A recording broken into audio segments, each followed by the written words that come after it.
All right, Andrea, welcome to the podcast. Great to have you on. Hi, Zach. Nice to see you. So yeah, tell me a little bit about your journey so far in piano and in music. Well, I guess I've been sitting in front of the keyboard now for a little bit over a year with a fairly big gap because I had a horrible car crash. But I made a decision I wanted to play piano because I wanted to learn this particular piece. And after seeing online that there was a tutorial, I saw that I definitely didn't have the piano skills to just be able to copy the tutorial, and I was going to need to learn to play piano. So I put a search in for online piano lessons, and luckily for me, you were the first one that came up. And so that was the very beginning. I was fortunate enough to find you. I didn't even know the names of the notes on the piano. And fortunately, you start at the very beginning. And that's a very good place to start. Mm-hmm. So, yeah, I had to learn the notes on the piano, and I just found your lesson plans really, really helpful for someone who was a total novice, a complete novice who'd never had any music lessons whatsoever. Yeah, well, I'm glad it's helping you, and I'm glad too. I'm hoping people out there can see that, okay, even if you didn't start out as a kid playing piano or anything, you can absolutely start taking these lessons, start taking these plans and putting them to work. What was the way you memorized the notes? Could you explain to people the kind of system for that? I loved it. It made me laugh so much. So with the dog house and grandma's house, and the fact that there was a cat and an elephant either side of the dog house, mm-hmm. and that when you go to grandma's house, you go in the front door, grandma answers it. She gives you some apple pie. And then you go out the back door into the garden where there's, the dog house with the cat and the dog and the elephant. Look, another front door of grandma's house. And mm-hmm. It just, I didn't even have to look at that twice. I did, just for fun, mm-hmm. because it made me laugh. But the minute, that was just in there then. It was just in there. Yeah, so that's, for people listening, that's basically a visualization strategy that we use to learn the names of the notes really fast. And it sounds like, I know you were saying all you had to do was basically watch it once, and now the notes are in your brain forever. Yeah, they're just there. They're mm-hmm. just there. It was like so easy. I could never have imagined it could be that easy. Yeah, there's a lot of these strategies that are interesting because, you know, sometimes I do get pushback because on a lot of my lessons in marketing and stuff, I say stuff like, oh, this is the faster or the easier way to learn piano. And a lot of people say, oh, there's no easy way. There's no shortcuts, stuff like that. But I think there are absolutely strategies like this little visualization that we use that absolutely can help you learn stuff faster. And I think you're living proof of that. Yeah, absolutely. I mean, got it in one. You know, mm-hmm. really got it in one. And that's from a complete beginner's perspective, like mm-hmm. complete beginner's perspective. You know, I used to look at a piano keyboard and I barely dare touch it for the dreadful noises that might come out. Awesome. So what are some of the other strategies and lessons and stuff like that you found helpful? All of it would be the first answer. All of it. So we got stay right at the beginning. Using the flashcards was really helpful. Mm-hmm. Using the flashcards and just kind of going, right, A, where's that? Dunk, you know, oh, G, where's that? You know, and just flicking through the flashcards and finding the notes. And then you suggest to go to musictheory.net, mm-hmm. where they have which notes this thing, mm-hmm. that little quiz, and did that quiz a few times until I'd got it nailed and got it in there. Yeah, I'm glad you said that stuff because I think with music theory, um, there's a difference I think that people don't understand of you could learn music theory and conceptually know it, but then there's the other side, the practical side of, hey, can I do this fast enough to actually make it practical on the keyboard and being able to hit a note in time and stuff like that. So I'm glad you did all the exercises and the quiz and everything. Yeah, well, I just thought, I really like the way you lay things out, and especially being such a beginner, it really, it really gave me the confidence to move just along with you and the structure that you were giving it.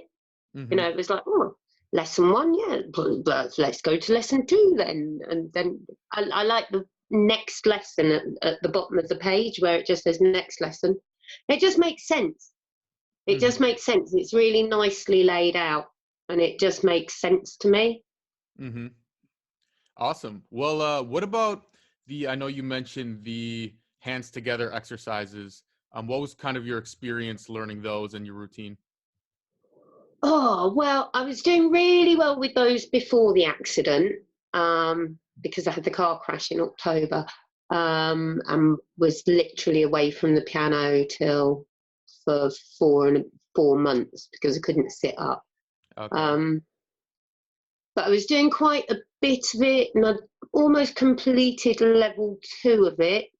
But I find the hand. Is it the hands together domination Yeah, course? Is yeah. that what it's called? Yeah, Mhm. really useful.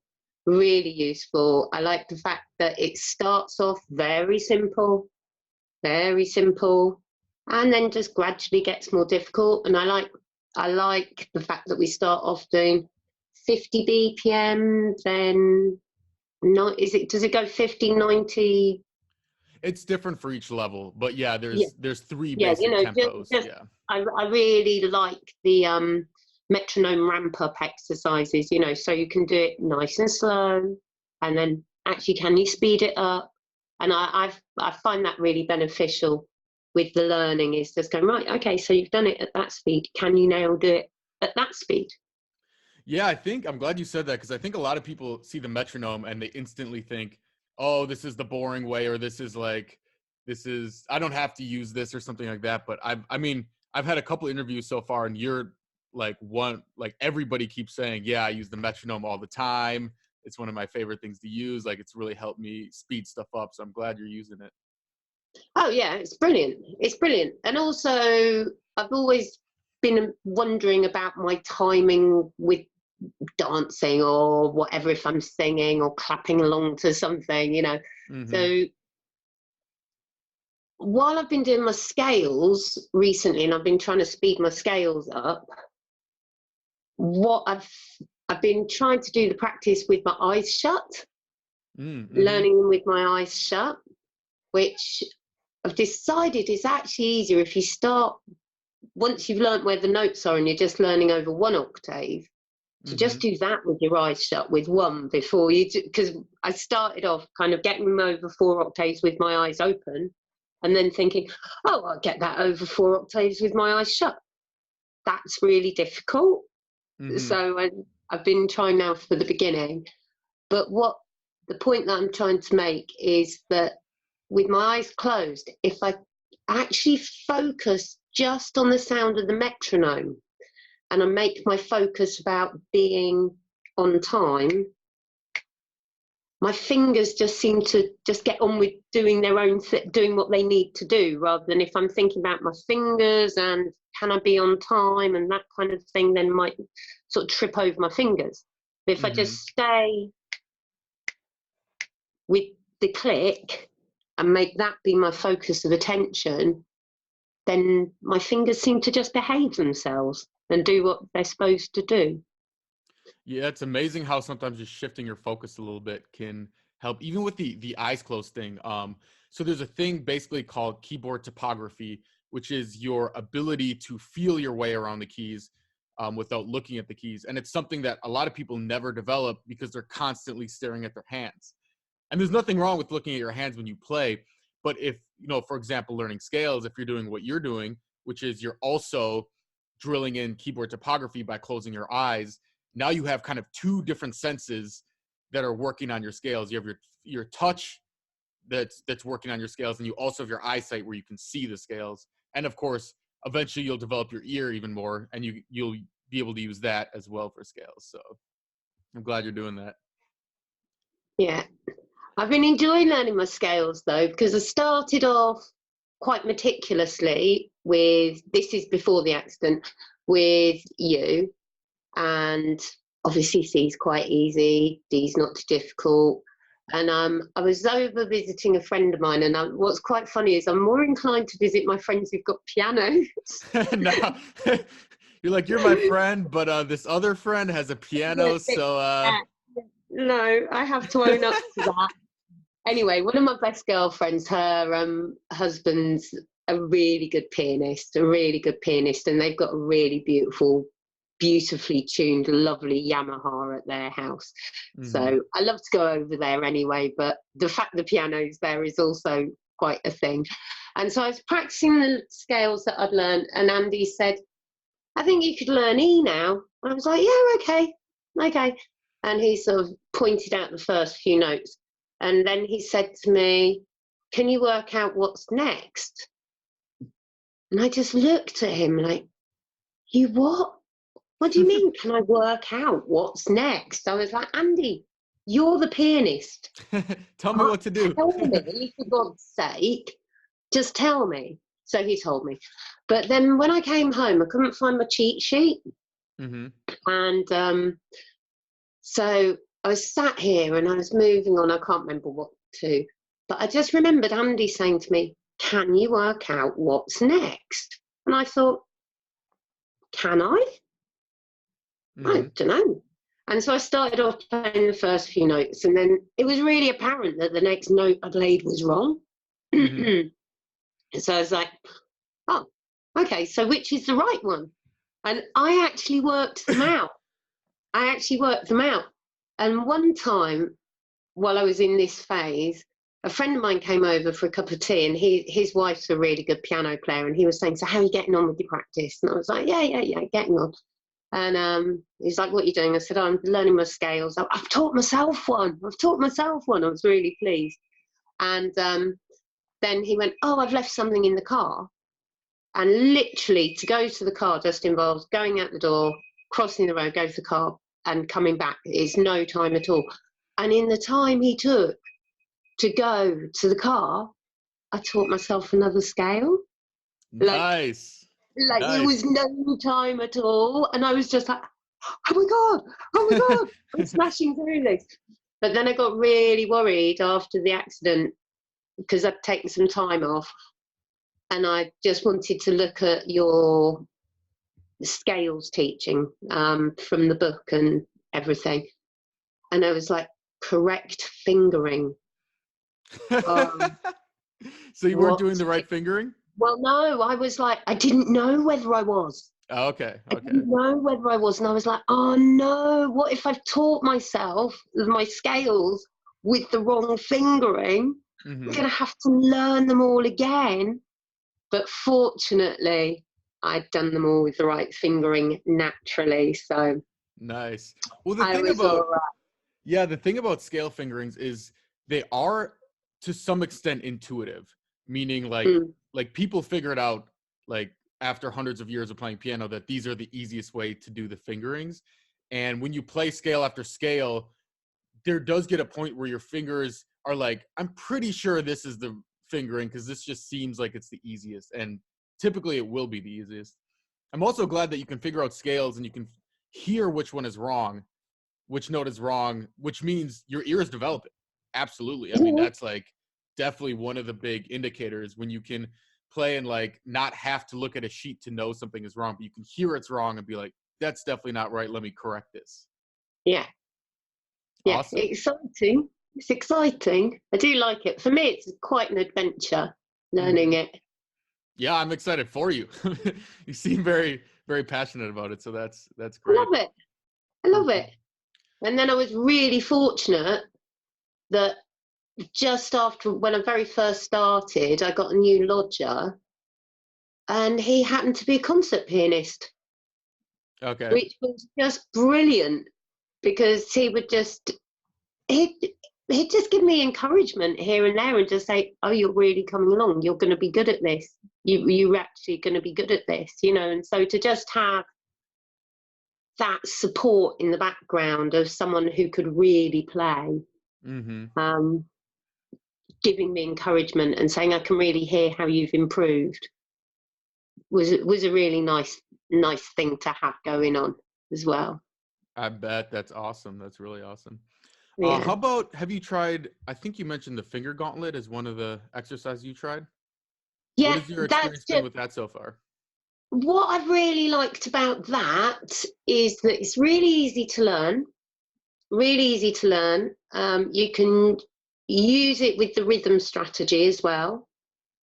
And it was just something really simple to, because I travel about quite a lot and I'm not always at home, and I want to get my practice in. So, Mm-hmm. like I said, I'll go visit my friends with pianos, or I'll just, it was just something really simple that I could just maintain when I didn't, say, have the access to the online lessons or something. It was just something that went in straight away and I was able to just do without having you in the background to say what I needed to be doing. Or, although, having said that, I also want to say that my motivation is much better. Although I've got the little things that I can now practice without you in the background, my motivation is much better when I've actually been listening to you. Awesome. Well, I'm Like, I'm really glad to hear that it's helping you out for sure. yeah, no, it's really helpful. It's really helpful, not just the lessons, but then just to actually sort of revisit a lesson and hear you talking and go, oh, yeah, that's my teacher. I'm having a listen to him. And yeah, I find it more motivating. You know, I guess I guess it's that sort of engagement with someone else, even though it is a sort of one-sided thing. Mm-hmm. Yeah, of course. But at It's the same time, it's kind of not as well.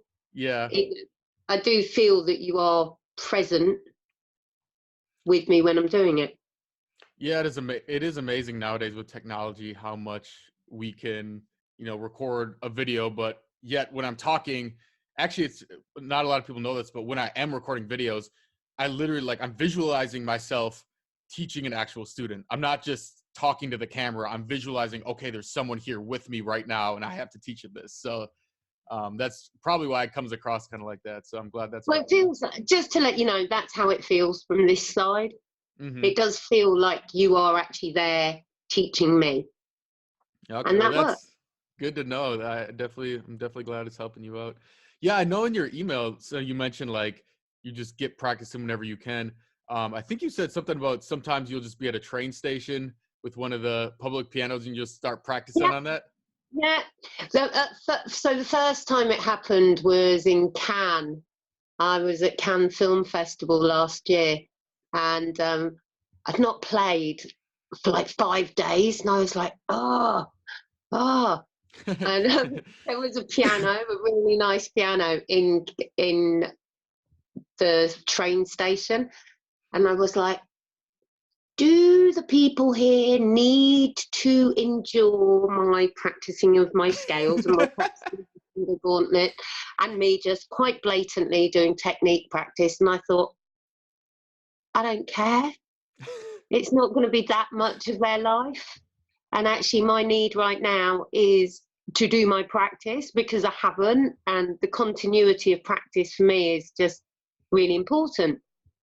So, yeah, I just went, I, it's something I've done throughout my life is go, okay, I can actually pretend I'm invisible and that I'm not real. So I've managed to get myself through a few situations that other people might find embarrassing just by pretending to be invisible.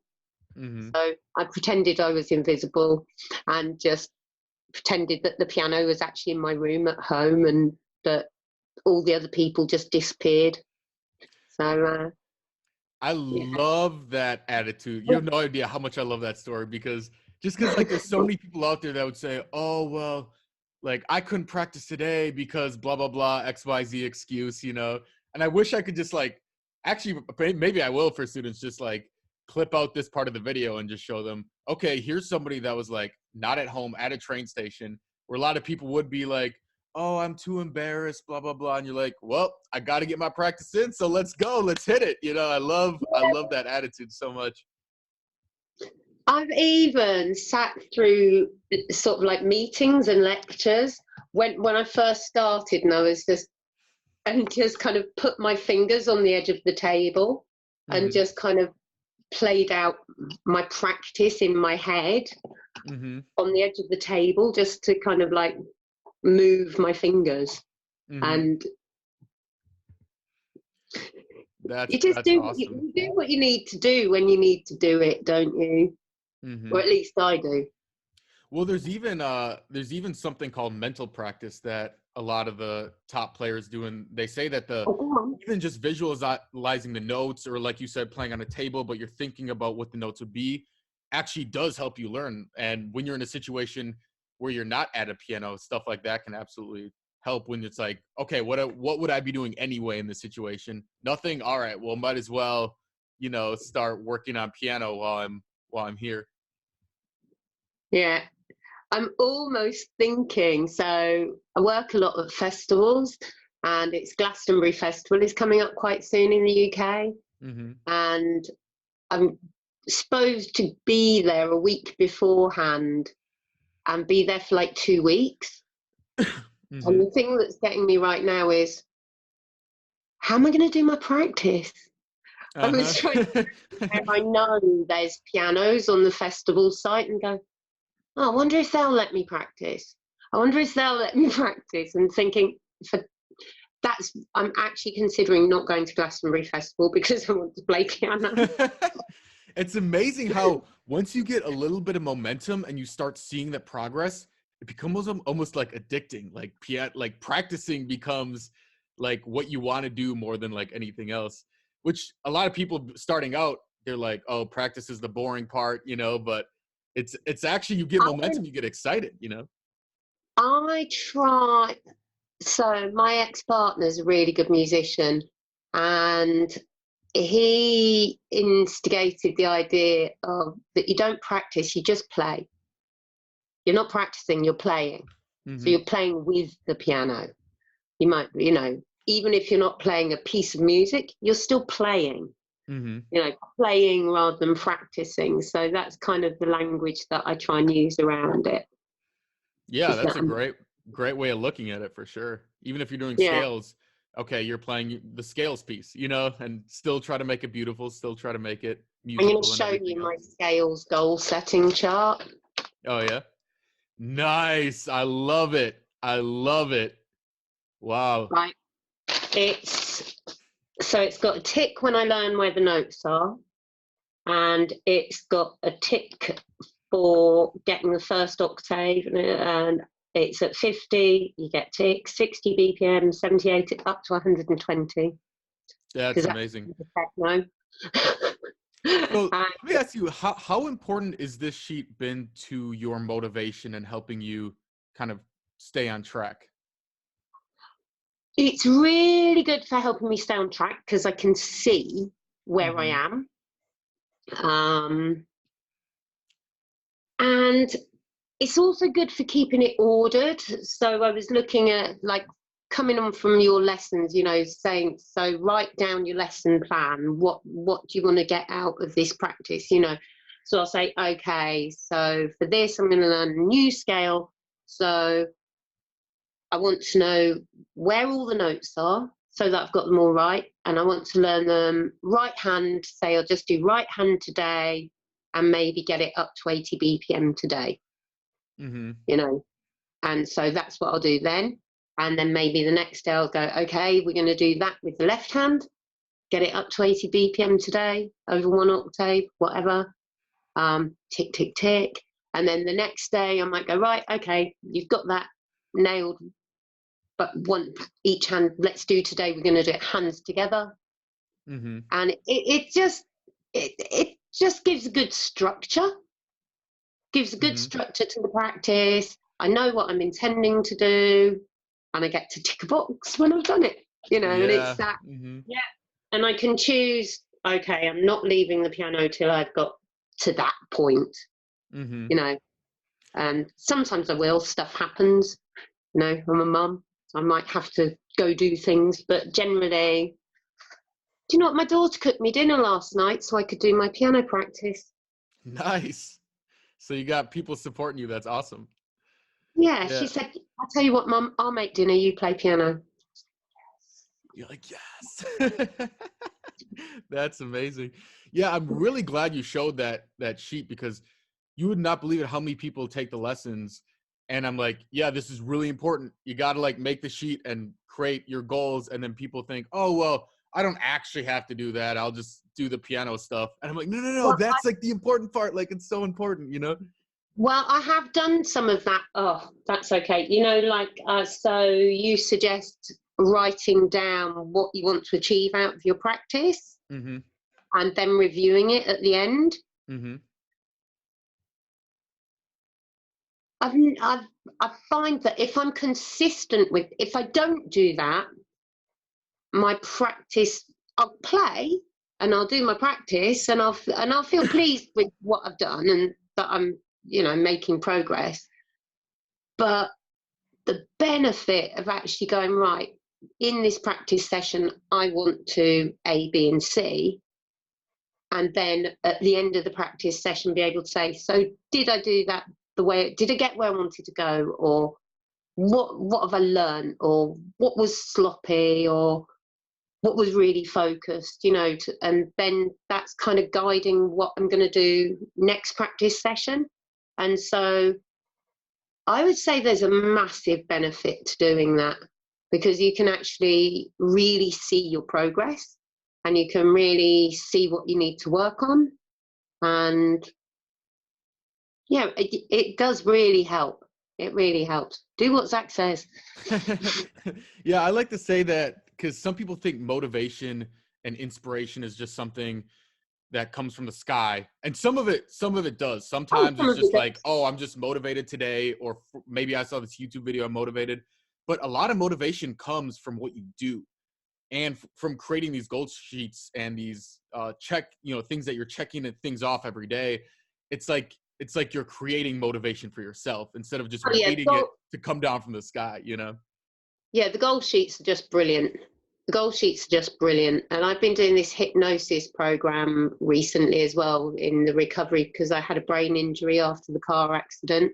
And Okay. I've been having to sort of hit it from so many different angles. I was really like, okay, I need to fix my brain. And the doctors in the hospital weren't really helping in any way. It was really something I've had to do for myself. And I was really pleased that I had learning piano as part of it, because that's all new for me. So that's building new neurons and things like that. And I've actually forgotten the point that I was going to make.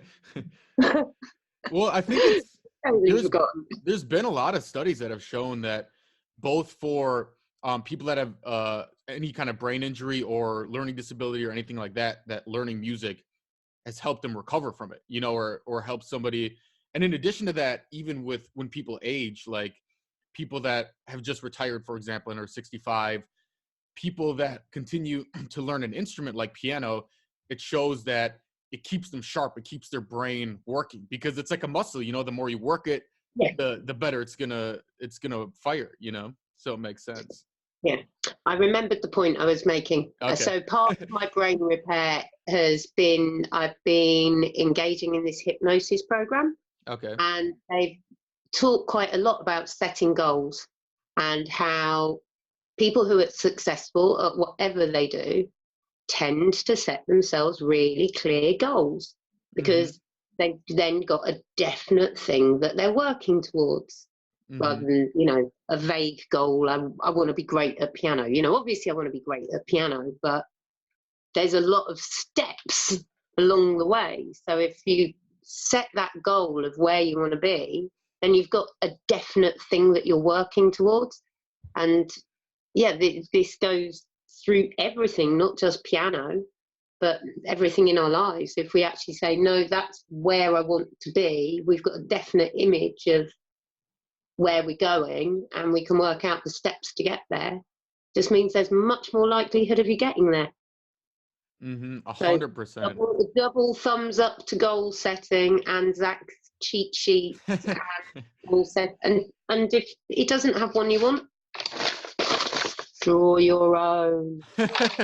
Yeah, I actually really like when people make their own, because a lot of people talk about like what level of learning you're on. And like the first step of learning is like imitation and copying. And that's a great thing to do. Like, okay, somebody's teaching me this, I'm just going to follow it exactly how they say. And then the next step is saying, okay, now I understand the concept of what is going on, so I'm going to tailor it to fit my exactly what I need. And it shows like a deeper level of understanding than just like printing it off and following it is great. You know, that's honestly farther than a lot of people get. But then what you should did, definitely do that. yeah. But then what you did, which is like, okay, I made my own goal sheet to tweak it a little bit to make it exactly how I need it for my specific situation, shows like a deeper level of understanding. So that's I great. put on mine, once I'd practiced it, and I even have a little column for rhythms, so that when I've done the rhythm strategy on that section, I can then tick that off and say, yep, I've mastered that now over that many octaves. And, you know, so the other thing that you talk about with the scales thing is to go from 1 octave to 2 to 3 to 4 in that order. I've tried after a couple to go straight from 1 to 4. It's definitely easier to do it like Zach says. 1 and then 2 and then 3 and then 4, and not just go 1 to 4. It's definitely easier, everyone. Yeah, I think the big thing for anything in piano is the more gradual and step by step you can learn something, typically the better you're going to learn it. So yeah, and I've just find that all the strategies that you suggest are really, really helpful. You just make it really clear. You know, you just make it for me anyway. The way you teach just really works. well, thanks. I'm glad I put a lot of time into the lesson, so really glad to know it's always good to know they're working. What are your personal favorite strategies to use? What are kind of your top ones you use when you're stuck on something? I use the rhythm strategy all the time. Basically, I really like the basic linear learning, learn it in one direction. But then when you use the rhythm strategy, you've got 4 other models of having learnt it. And that I like, because you can apply that to all technique practices. You know, you can apply it to finger gauntlet. If you're just doing the finger gauntlet, you can then do rhythms with the finger gauntlet. And, you know, I can do, when I'm doing my scales, I'll learn all the notes and where they are, get them up, and then I'll go on to, once I've learned where they are, I'll then do a full range of the rhythm practice just to get it in at some other levels. So, yeah, I use that all the time. Yeah, the rhythm seems to be kind of a favorite for people. I know for me, it's my favorite if it's something that either is fast or it has a tricky fingering. Whenever it's that, it's like, okay, I need muscle memory, because it's not my brain figuring out each note super, super fast. It's like my fingers just have to be able to do it. And the rhythm strategy seems to just drill it into my muscle memory better than anything else. Yeah, it's like a 4-pronged attack, isn't it? Yeah, for sure. You get it like that. Well, awesome. So do you have any kind of parting advice for a beginner piano player that's maybe just starting off, or maybe someone who's pretty new? Start at the beginning and just do what Zach says meticulously, because it's brilliant and it works. And do keep a journal. when I say journal, just a journal of your practice sessions, write down what you want to achieve out of the practice session, and then do the little couple of minutes debrief with yourself after your practice session, so you can write down what you think you did well with. You can even show you, look, I really do have a journal with my lessons in. Nice. I love it. I love it. Yeah, Oh, so just follow the program. Get with the program and follow it. And you will learn, because I have. yeah, I think this interval is going to help a lot of people, because you're somebody who didn't have, oh, I grew up playing piano, doesn't have, oh, I'm 12 years old, so some people think younger people learn faster. You're like, I'm an adult. I've been playing for a year, and really less than a year, because you had some Yeah, time off because in I had the between. accident. Yeah. And not just that, I had brain damage as well.